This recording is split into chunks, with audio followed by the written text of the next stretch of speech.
I was at the grocery store on a Tuesday afternoon. Normal day. Shopping for dinner.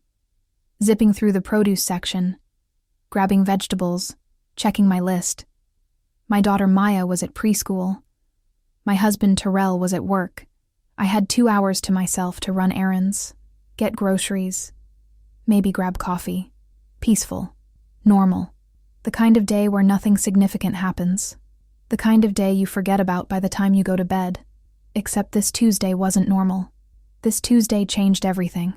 I was standing at the lettuce display, comparing romaine to spinach, when I felt someone watching me. You know that feeling. When the hair on the back of your neck stands up. When you sense eyes on you even though you can't see them. I looked up. A woman I'd never seen before was standing at the end of the produce aisle. Just standing there, staring at me. Not shopping, not moving. Just staring, directly at me. She was African American, maybe mid-40s, wearing a long floral skirt that went down to her ankles, a modest cream-colored blouse with long sleeves, and a vibrant head wrap in gold and burgundy. She looked like the church mothers, the ones who show up at 5 a.m. for intercessory prayer, the ones who fast for 40 days, the ones who see things other people don't see. She had that energy. Spiritual, intentional, otherworldly. And she was staring at me like she knew me. Like she'd been looking for me. I looked behind me.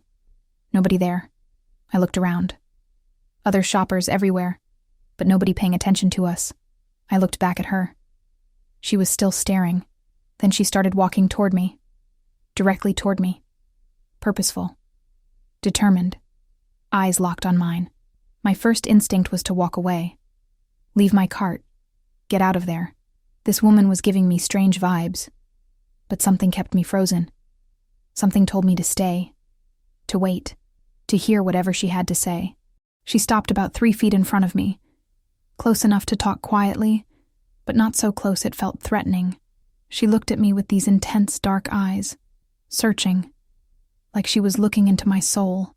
Then she spoke. Her voice was soft but firm, gentle but powerful. The kind of voice that commands attention even when it's barely above a whisper. "Excuse me," she said. "Are you Nicole Richards?" My heart skipped. A stranger, knowing my full name, in a random grocery store on a random Tuesday. I stepped back slightly. "Who's asking?" "My name is Sister Deborah," she said.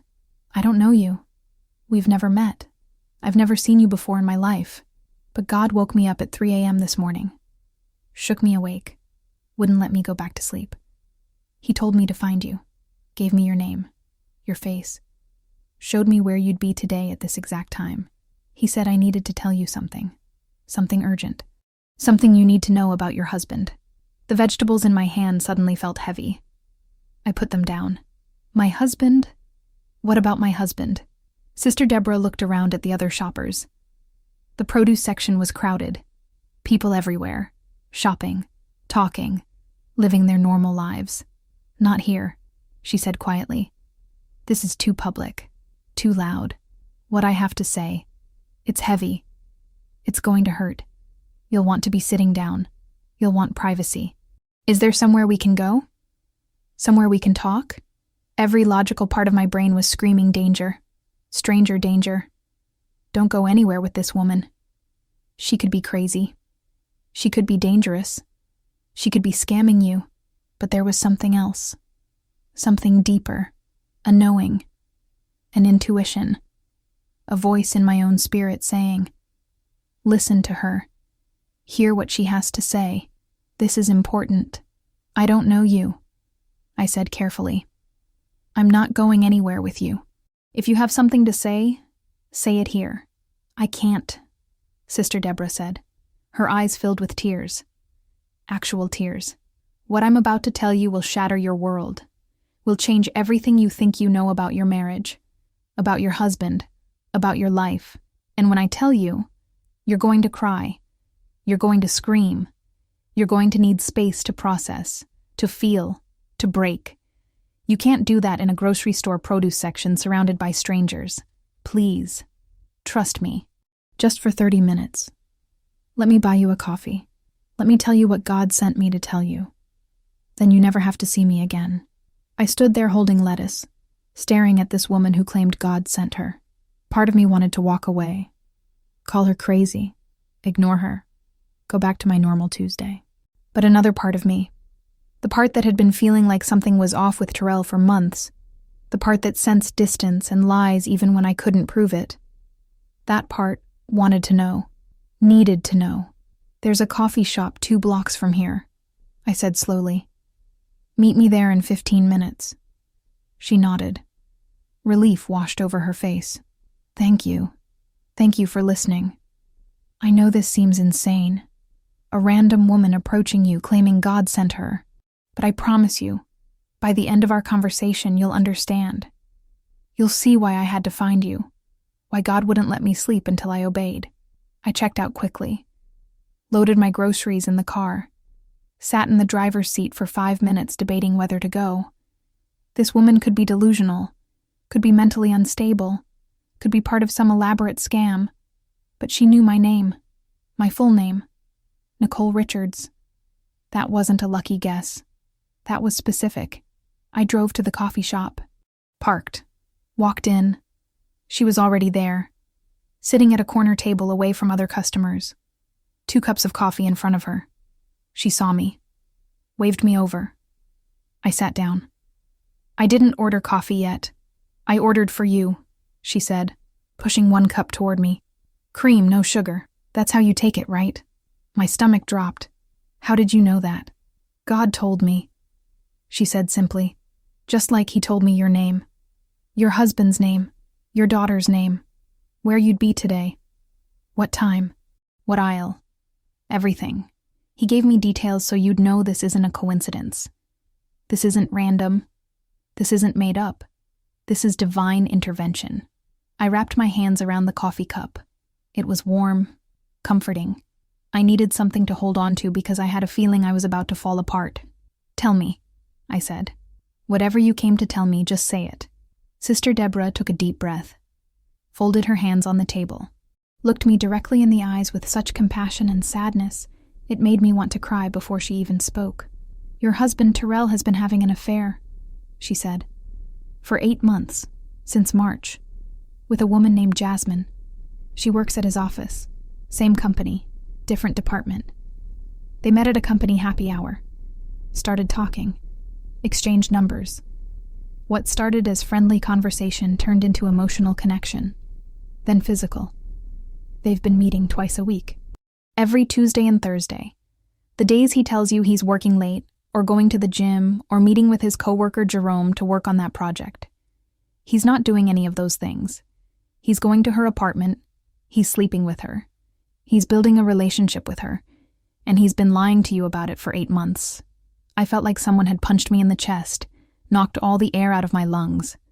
I couldn't breathe, couldn't think, couldn't process. "That's not true," I whispered. "We're fine. We're happy. You've been distant," Sister Deborah continued gently. "Since Maya was born 3 years ago, your entire focus shifted. You became a mother, poured everything into your daughter, into making sure she was loved and safe and cared for.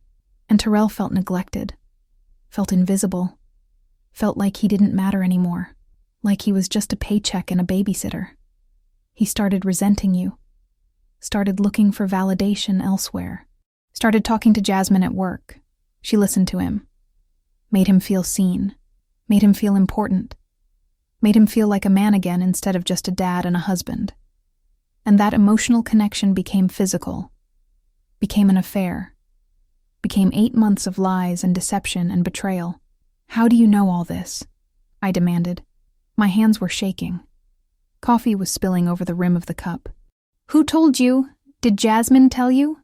Are you friends with her? Is this some sick joke?" "I don't know Jasmine," Sister Deborah said firmly. "I've never met her. I've never met Terrell. I've never met you until 20 minutes ago in that grocery store. But God knows all of them. God sees everything. And he told me, showed me, gave me details that only he could know, details that you'll be able to verify, Details so specific you'll know this isn't gossip or rumors or lies. This is truth, divine revelation for your protection. Prove it, I said. My voice was shaking. Tears were starting to form. Tell me something only Terrell would know. Something that proves this is real and not some elaborate scam. Sister Deborah closed her eyes. Was quiet for a long moment. I watched her.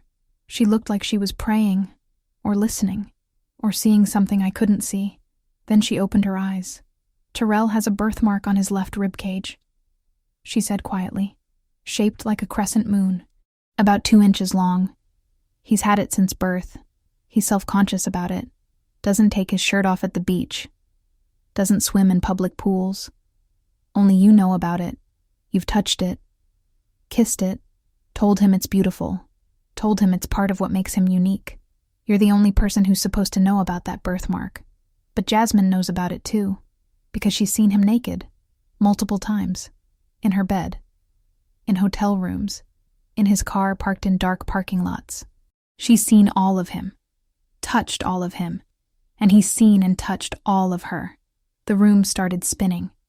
The crescent moon birthmark, on his left ribcage. I'm the only person who knows about it. He won't even let doctors see it without a shirt on. He's that self-conscious. Only I've seen it. Only I know. Except that's not true anymore. Jasmine knows. Because she's seen him naked. Because he's been sleeping with her. Oh my God, I whispered. It's true. All of it. It's all true. Sister Deborah reached across the table, took my hand, squeezed it gently. I'm so sorry, she said. Tears were streaming down her face now too. I know this is devastating. I know you didn't want to hear this. I prayed and asked God to send someone else. Told him I didn't want this assignment. Told him it was too hard, too painful. But he said it has to be me. Said you need to know now. Because it's about to get worse. Worse? I choked out. How could it possibly get worse? She's pregnant, Sister Deborah said softly. Jasmine is pregnant. 10 weeks. She told Terrell 2 weeks ago. He's been in crisis mode ever since, panicking, lying even more, staying even later at work, distancing himself from you, from Maya, because he doesn't know what to do, doesn't know how to tell you, doesn't know whether to stay or leave, doesn't know whether to choose his wife and daughter or his mistress and unborn child. And while he's been paralyzed with indecision, Jasmine has been planning. She wants him to leave you, wants him to move in with her, wants them to be a family. And she's getting impatient. She's going to force his hand soon.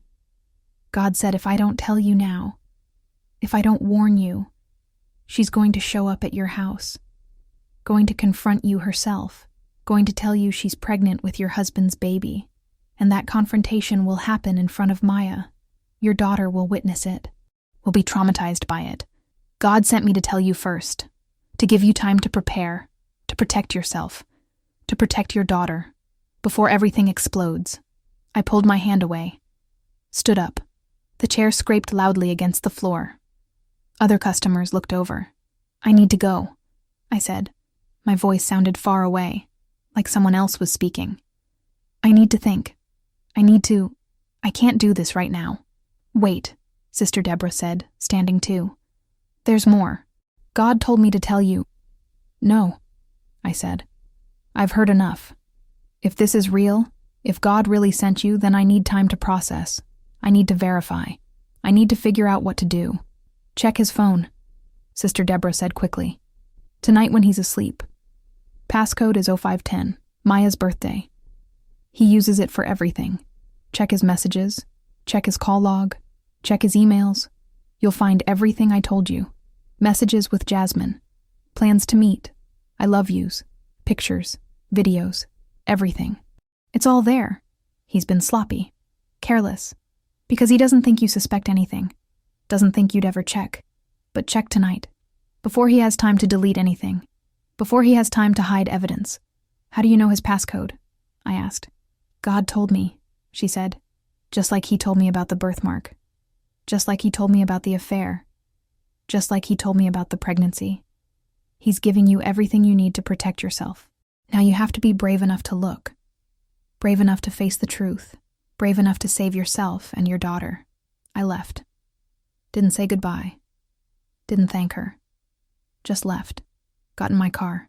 Sat there for 10 minutes. Hands gripping the steering wheel. Trying to breathe. Trying to think. Trying to process. Sister Deborah. The grocery store. The coffee shop. Everything she said. The affair. 8 months. Jasmine. Pregnant. 10 weeks. Terrell panicking. Planning to leave. The birthmark. The passcode. Check tonight. Could it be true? Could my husband really be having an affair? For 8 months? With a coworker? Planning to leave me? Getting another woman pregnant? I needed proof. Needed to verify. Needed to know for sure before I confronted him. Before I destroyed my marriage based on the word of a stranger. I drove home. Unloaded groceries on autopilot. My hands moved, but my brain was somewhere else. Replaying every conversation. Every late night. Every excuse. Every, I'm working late, babe. Every, the project's taking longer than expected. Every, Jerome and I grabbed drinks after work. Was it all lies? Was every single explanation a cover for seeing her? For being with her? I picked up Maya from preschool at 4 p.m. She was happy, chatty, telling me about her day, about the painting she made, about the story the teacher read. I smiled and nodded and responded, but I wasn't really there. My mind was racing, planning, trying to figure out what to do. Terrell got home at 6:30 p.m., normal time. Walked in smiling, kissed me on the cheek. Hey babe, how was your day? Asked about Maya, played with her, helped make dinner, acted completely normal, like he hadn't been living a double life for 8 months, like he wasn't planning to leave me, like he wasn't about to be a father to another woman's baby. We ate dinner, bathed Maya, put her to bed. The whole routine, normal, familiar, except nothing felt normal anymore. Everything felt like a lie. Every smile, every word, every touch. At 10 p.m., Terrell went to bed, said he was exhausted, had a long day, fell asleep quickly. I waited, listened to his breathing, made sure he was really asleep.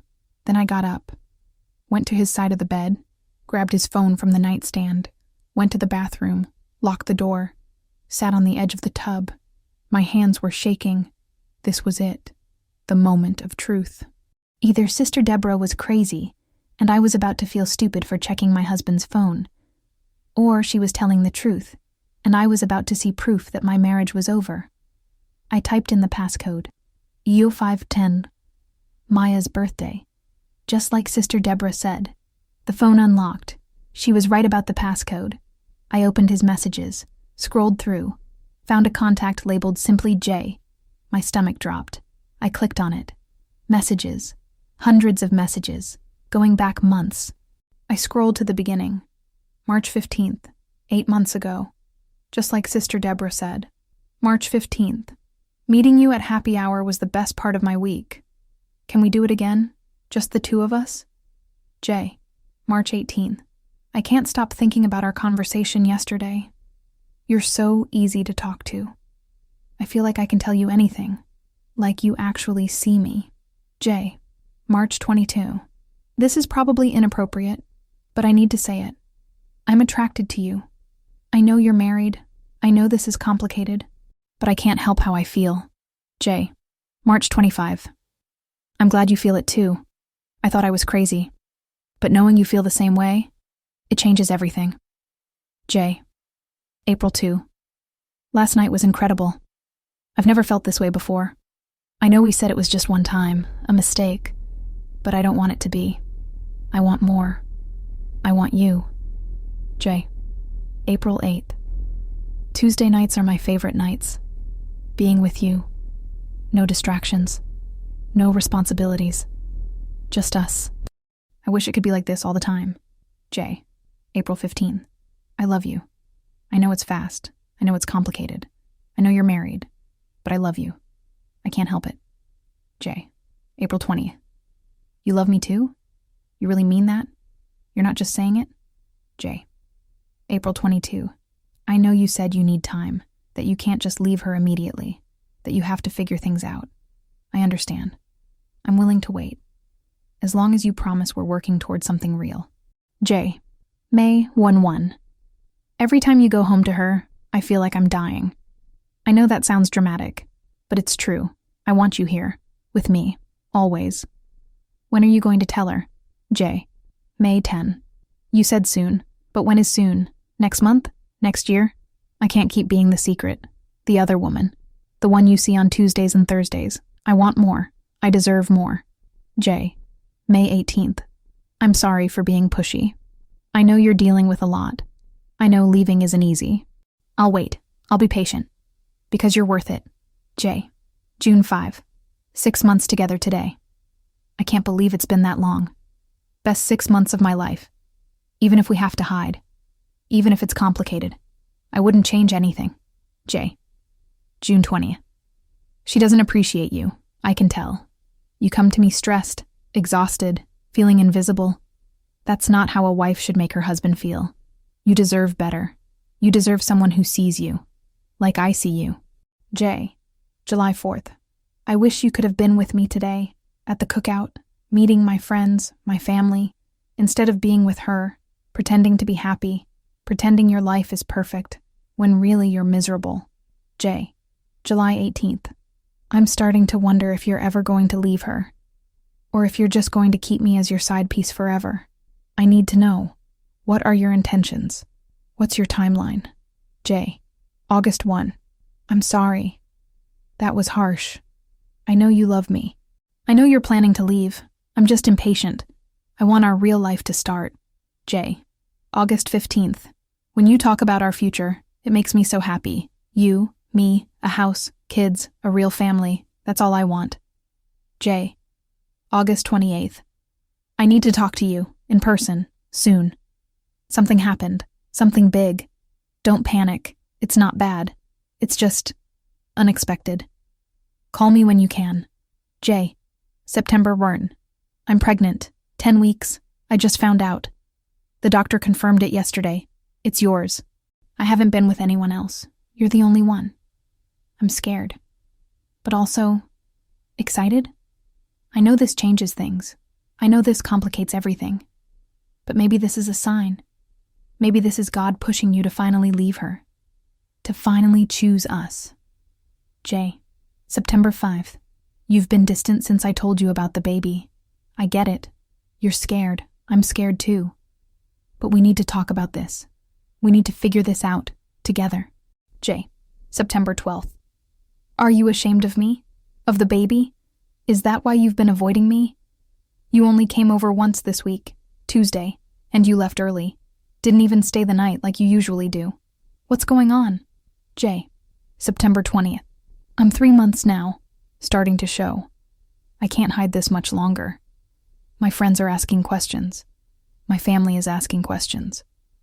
I need to tell them something, which means you need to tell her something. We're running out of time. Gar.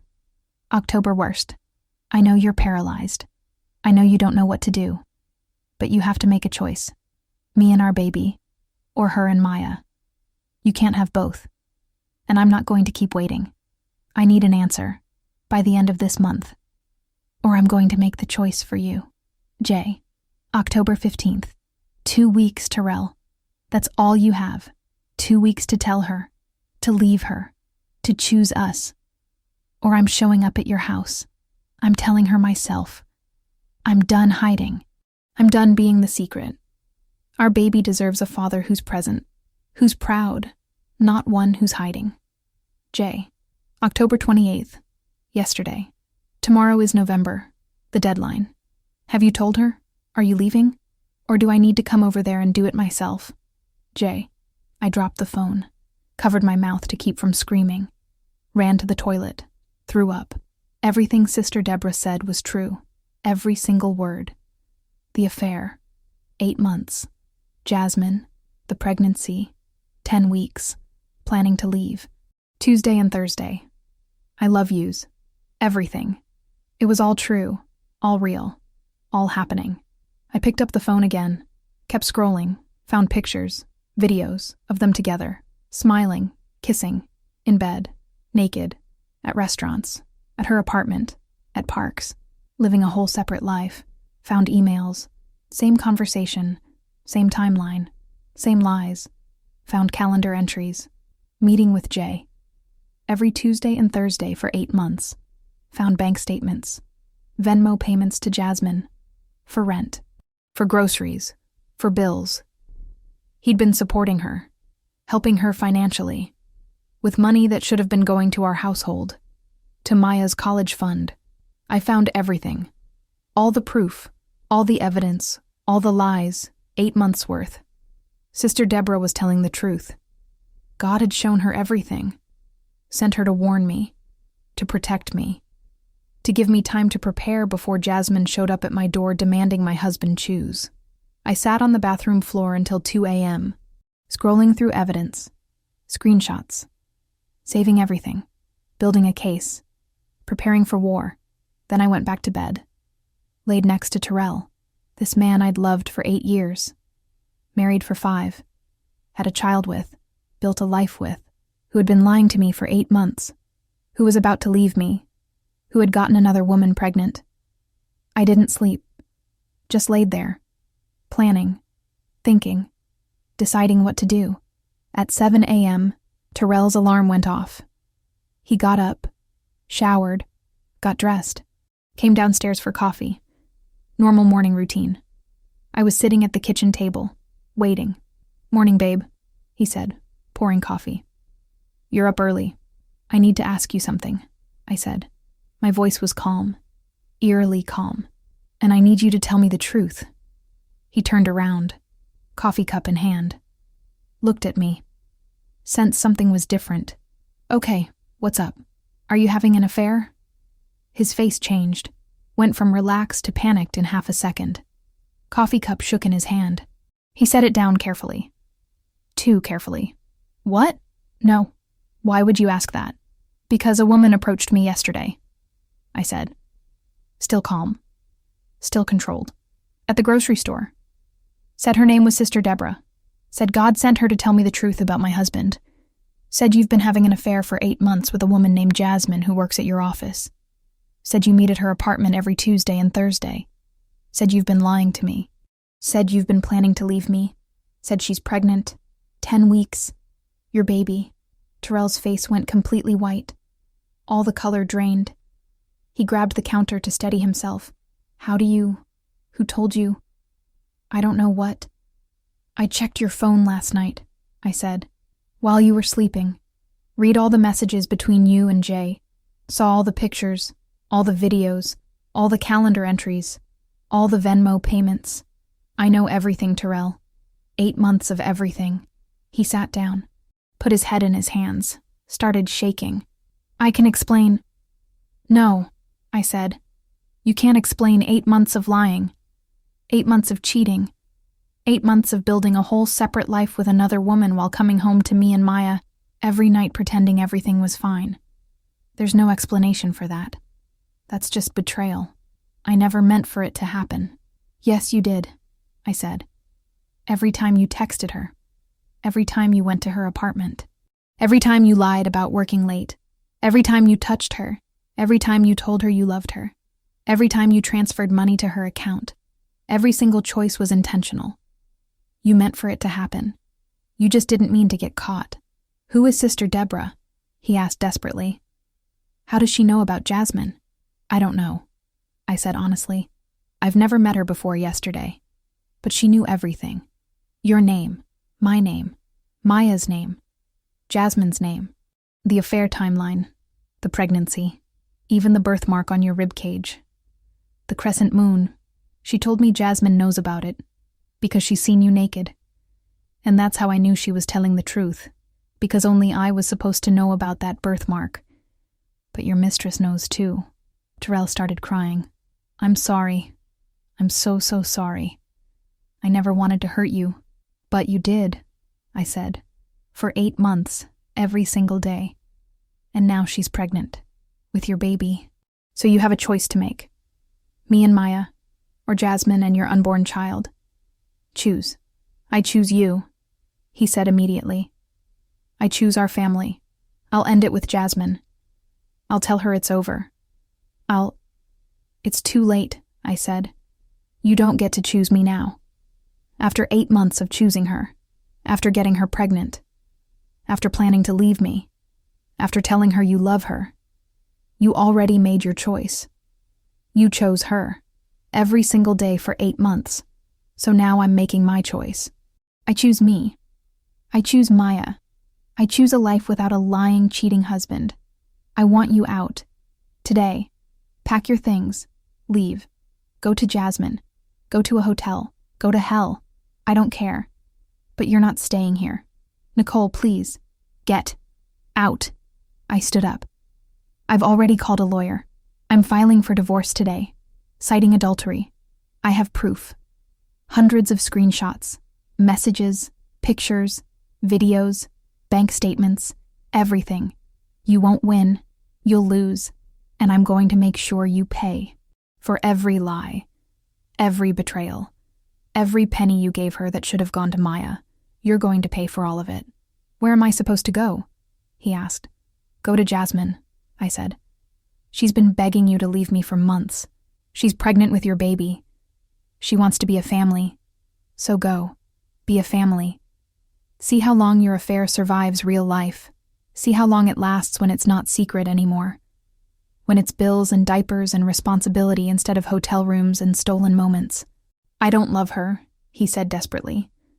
I love you. It was a mistake, a horrible mistake. Please give me another chance. No, I said. I gave you 8 months of chances. Every night you came home. Every morning you woke up next to me. Every time you looked at Maya. 8 months of chances to stop. To confess. To choose your family. You didn't. So now you face the consequences. He stood up slowly. Went upstairs. I heard him moving around. Opening drawers. Closing suitcases. 30 minutes later, he came down with 2 large suitcases and a duffel bag. I'm sorry, he said one more time. For everything. I destroyed our family. I destroyed your trust. I destroyed everything good we had. I'm so sorry. So am I said. I'm sorry I wasted 8 years on a man who threw it all away the second things got hard. He walked out the door, got in his car, drove away. I locked the door behind him, went to the living room, sat on the couch, and screamed. Screamed until my voice was raw. Screamed until there was nothing left inside. Then I called Tasha, my best friend, told her everything. Sister Deborah, the grocery store, the coffee shop, the prophecy, the phone, the evidence, the confrontation. Terrell leaving. I'm coming over, Tasha said. Right now. Don't move. She arrived 20 minutes later. Held me while I cried, while I raged, while I broke into a million pieces. How did Sister Deborah know? Tasha kept asking. How could a random stranger know all those details? I don't know, I said. But she saved me. She warned me. She gave me time to prepare. Time to gather evidence. Time to protect myself before Jasmine showed up at my door. God sent her. That's the only explanation that makes sense. Over the next week, I filed for divorce. Hired the best lawyer I could afford. Sister Patricia from church, who specialized in family law and had a reputation for destroying cheating husbands in court. We're going for everything, Sister Patricia said. The house, primary custody, child support, alimony, his retirement, everything. He cheated. He lied. He financially supported his mistress with marital funds. He's going to pay. Terrell tried to fight, tried to negotiate. His lawyer reached out multiple times, wanted to settle, wanted to mediate, wanted to avoid court. No, I told Sister Patricia. We go to court. I want everything on record. I want a judge to see what he did. I want it public. I want consequences. 2 weeks after I kicked Terrell out, I got a phone call. Unknown number. I answered. Is this Nicole Richards? A woman's voice. Young. Shaky. Who is this? This is Jasmine. Long pause. I'm calling because I need to tell you something. Terrell moved in with me after you kicked him out. And it's been 2 weeks, and I'm already realizing this was a mistake. He's not the man I thought he was. When he was sneaking around, when he was lying to you to be with me, it felt exciting, romantic, special. But now that it's real, now that we're living together, he's different. He's angry. He's distant. He resents me, resents the baby, says I trapped him, says I ruined his life. We fight constantly. About money, about responsibility, about the future. And I'm starting to understand what we had wasn't real. It was fantasy, built on lies and secrecy. And now that it's exposed, now that it's real life, there's nothing underneath. No real love, no real connection, just guilt and resentment and regret. I was silent, listening, waiting. I'm calling to say I'm sorry. Jasmine continued. I destroyed your marriage. I pursued a married man. I got pregnant thinking it would force him to choose me. And now I'm stuck with a man who doesn't really want me, who only left you because he had no choice, because I gave him an ultimatum. And I realize you were lucky to get away from him.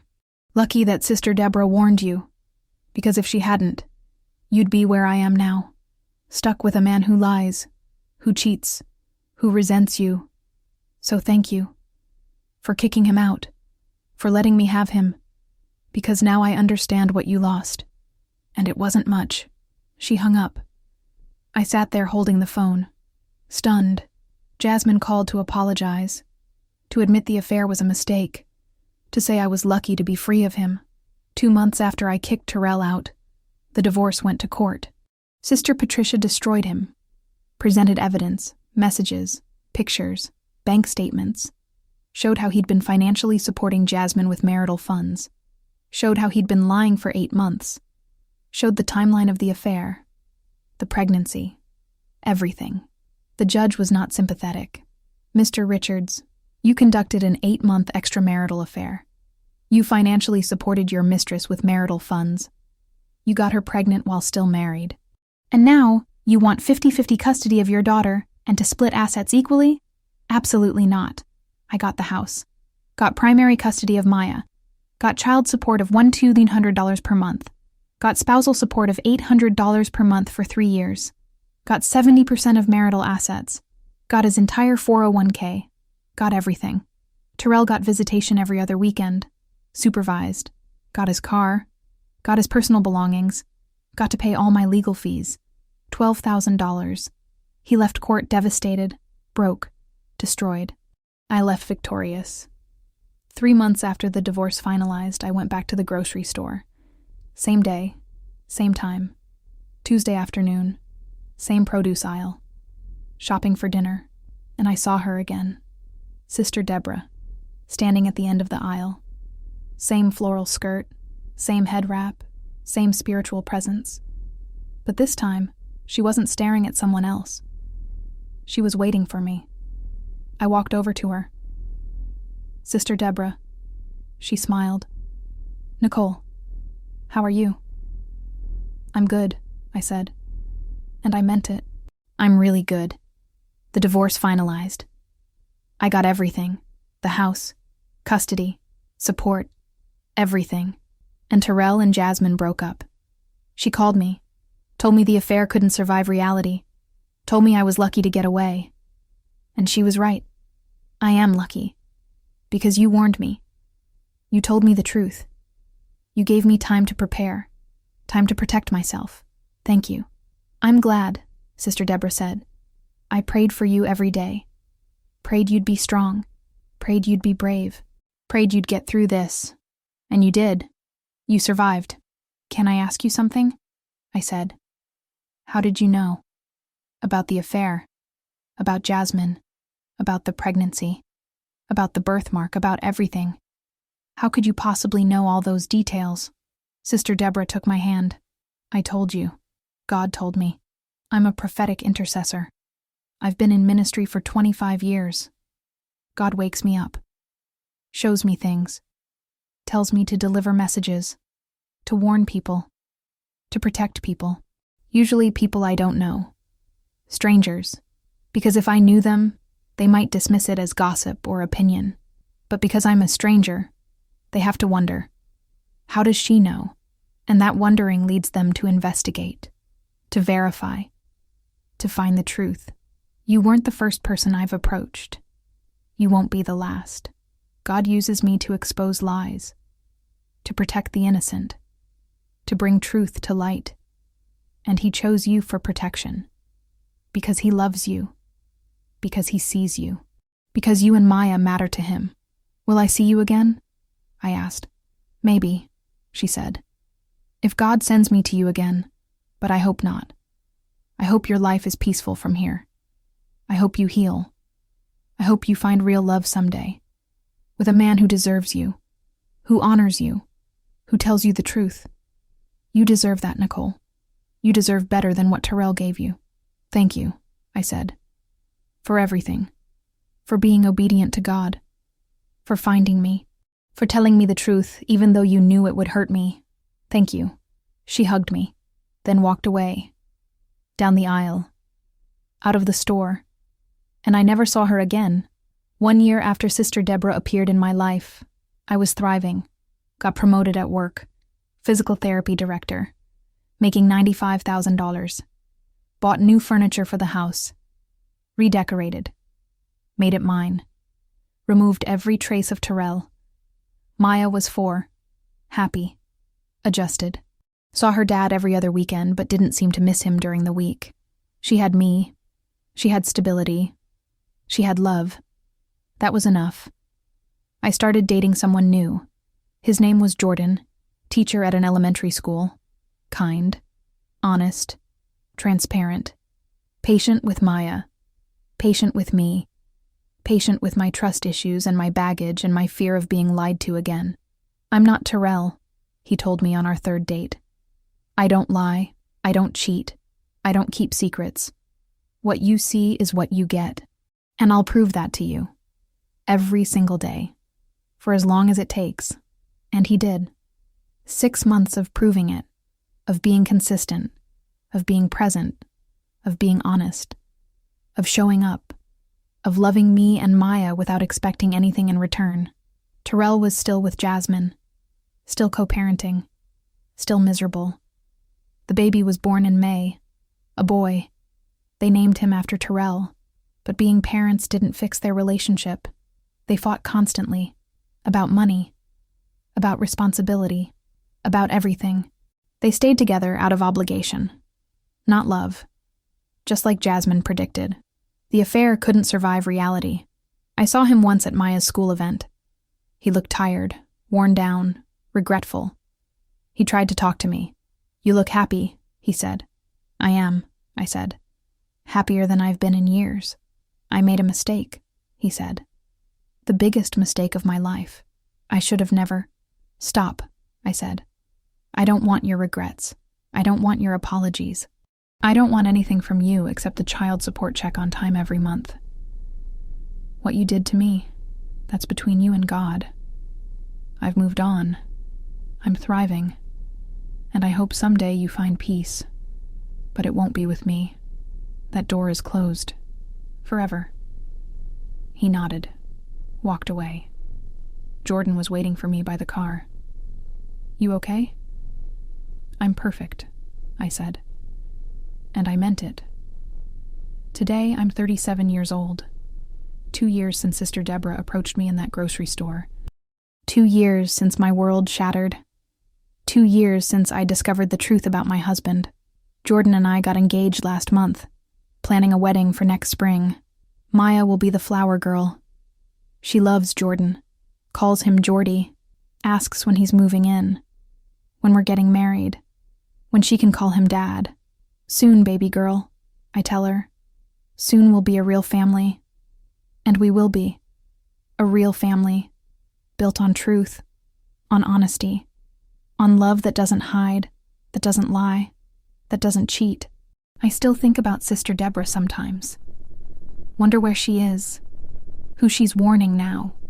Whose life she's saving with divine revelations and impossible knowledge. But mostly I thank God for her. For sending her, for using her to protect me, to warn me, to give me time to escape before I wasted more years on a man who didn't deserve me. God sent me to tell you the truth about your husband. That's what Sister Deborah said 2 years ago. And she was right. God did send her. Used her to expose lies, to protect me and Maya, to set me free from a marriage built on deception. The truth hurt. The truth shattered everything I thought I knew. The truth destroyed my marriage and my life as I knew it. But the truth also saved me, set me free, gave me a chance to rebuild, to start over, to find real love with a real man who tells the truth. And today, 2 years later, I'm not broken anymore. I'm whole. I'm healed. I'm thriving. I'm engaged to an amazing man. I'm making more money than ever. I'm raising a happy, healthy daughter. I'm living my best life. Terrell destroyed our marriage, but he didn't destroy me. Because Sister Deborah warned me in time. Because God protected me. Because truth, no matter how painful, is always better than a beautiful lie. God sent me to tell you the truth about your husband, and I'm so grateful he did. Subscribe for true stories about Black women who survived betrayal through divine intervention. Hit like if you believe God reveals truth to protect his children. Comment: have you ever had a stranger tell you something that changed your life? Do you believe in prophetic warnings? Remember, the truth will set you free, even when it breaks your heart first. See you in the next story.